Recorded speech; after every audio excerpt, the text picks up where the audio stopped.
Your Daily 180, 180 seconds of pure Bible study.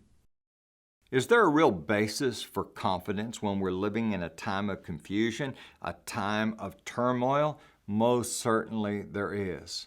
And the basis for that confidence is rooted in a relationship with God, being obedient to His commands. Well, how do I know what that is? Because there's so many different churches and there's so many different doctrines out there. How could I ever know? John chapter 7 and verse number 17 is really significant. Jesus will say, if anyone wills to do His will, he shall know concerning the doctrine, whether it is from God or whether I speak on my own authority. In other words, if you want to know the truth, it is possible for you to ascertain the truth. Now, it may require a lot of effort. You may have to grapple. You may have to really think about some things.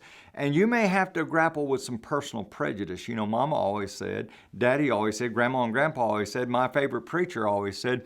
But if you want to know the truth, you can know the truth. As a matter of fact, Jesus explicitly said that very thing. In John chapter 8, verse 31 and 32, listen to the very words of Jesus.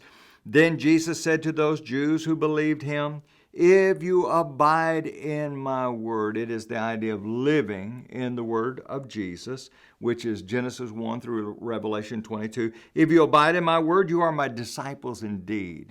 Here's one of the tests for discipleship.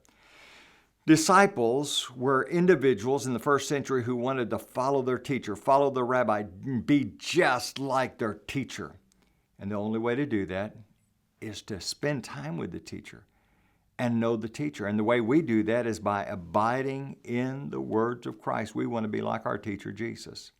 And he goes on after he says we must be abiding in His word to be His disciples.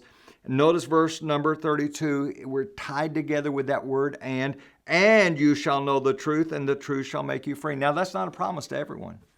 Not everyone's going to know the truth, but those who make the commitment to abide in His word, you can know the truth. John 7:17, if you want to know the truth, you can know the truth. Now, that gives me great confidence.